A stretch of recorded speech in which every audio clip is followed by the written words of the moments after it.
yung tanimbala. So anong ginagawa po natin na para masigurong hindi na maulit itong tanimbala na ito na bumabalik-balik lang? Sino pong pwedeng kausapin? Asek Lim pertaining sa tanimbala? Mr. Chairman, Mr. the Office of the Transportation Yes. Security po. Okay, nandito ba?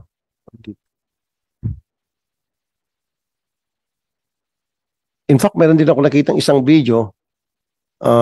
Bukod yun sa naiya, hindi ko alam kung sa naiya to lalaki naman. Parang nagreklamo siya, taniman daw siya ng bala. Sino po pwede natin makausap dito ngayon? Although I already talked to Secretary Vince about this, pero gusto kong masiguro na meron kayong ginawang mga system put in place para masiguro hindi na maulit ang tanimbala na ito. Nakakaya to. Sobrang nakakaya. Saan yung? Wala? Yes, she's here, sir. She's Attorney Rachel Paragoa. Ay, madam. Upo kayo. Tabi tayo, ma'am, dito.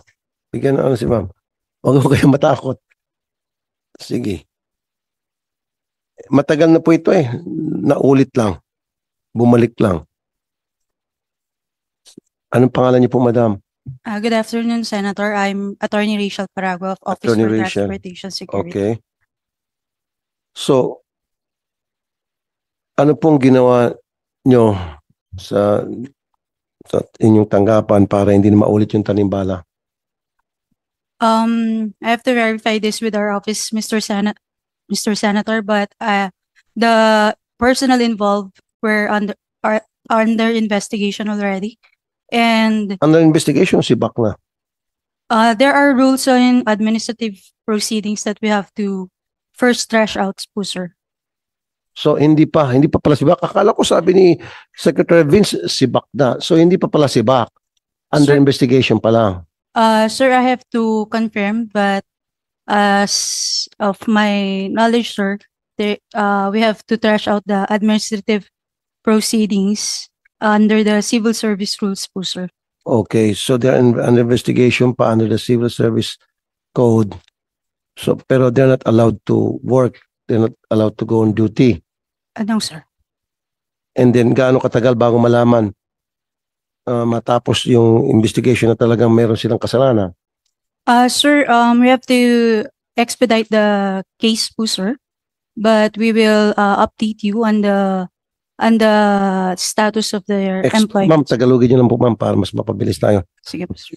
Gaano katagal po yung gagawin investigation? For preliminary investigations and rendering of decisions, it may take months. Months? Maybe, yes, sir. But if we pag in-expedite po yun, sir, maaari pong mapabilis yung proseso po, sir. Okay, sige. Gusto ko masibak mo ngayon. Sinabi ng Secretary Bin, sibak. Yung pala, hindi pa sibak. So floating pa lang sila under investigation at sabi mo, abutin ng mas. Pero pag in-expedite, mas Yes po, mapapabilis. sir. We will do our best po, sir, to expedite the cases po, sir. So, pwede ba bigyan mo ako ng status report kung nasaan na yung kaso at Will anong do po, klaseng sir. investigation ang ginagawa ninyo? Yes po, sir. We will submit po, sir, a status report po, sir. Okay. So, ano yung mga ginagawa niyong safeguard na hindi na maulit itong tanimbala sa airport? Sir, ginagawa po namin is strict implementation of the standard operating procedures. Like, Sa mga tao po sa airport, sir, strict supervision po sa mga na mas mababa po sa kanila po, sir. Sa mga security screening officers na nag-i-inspect ng mga baggages po, sir, strict supervision po and monitoring po, sir. ma'am, training and seminar siguro Yes po, regularly sir. In addition para din po, sir. pinapalaala sila. Yes po, sir. And then siguro dumaan sila sa psychiatric exam, psychiatric evaluation para malaman yung kanilang mental state, Yes, estado po, ng sir. kanilang pag-iisip. Kasi yung mga nagtatanimbala para sa akin, may problema sa pag-iisip siguro yan. Diba? Ba't mo gagawin yun? Sasabihin mo sa tao, may nakita kang balang anting-anting para lamang peperahan mo, i-delay mo. Kakawain mo yung tao. Dapat gumawa kayo ng yung psychiatric evaluation. Kasi sensitive yung mga position ng mga yun kasi nagbabantay sila sa x-ray. Di ba? Para sa safety na ng mga pasahero ng eroplano. So, paano nyo pinipili yung mga taong nagmamando doon sa screening, sa x-ray ninyo? Anong mga qualification ang dapat? As Sa kanila. to qualifications po, sir, kailangan po nilang mapasa yung mga basic aviation security trainings po, sir, bago po sila ma-deploy sa airport po, sir. Pero ano dapat sila? They graduate from what school or from what course? Ano ba to sila mga security guard from the security agency? Not technically. How are they being hired? Sir, we base po namin dun sa mga requirements po na hiningi ng office, like 72 units of college. Okay. Syempre po, cleared po sa mga NBI, police, mga clearances po, sir. Okay. Then, meron po rin, I have to check this one if regarding sa mga drug test po, sir. Saka sa, I-check mo pa, dapat talaga psychological. kasama yan. Kasama po, sir, pero to be precise po, sir. Okay, sige. Psychological exam, psychological test. Tapos, ano pa ma'am? Clearances from different agencies like NBI, police clearance, ganun po, sir. Okay. So, yun yung mga ni-require nyo doon sa mga, anong tawag po doon sa mga security guard nyo nagbabantay sa x-ray? Security screening officers po, sir. Okay. Dapat ma'am, continuous yung training nila, yung seminar nila. Yes po, sir. And then, pag-iimbestiga kung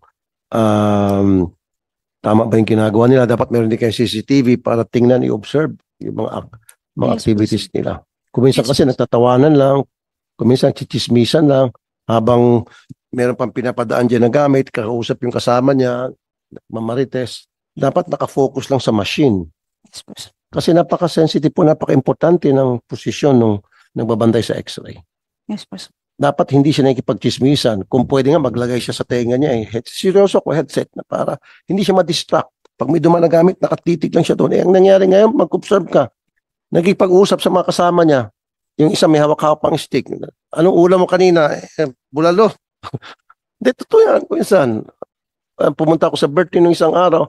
Nadidistract siya, dapat nakafocus naman. Totoo yan. Training dapat sa seminar.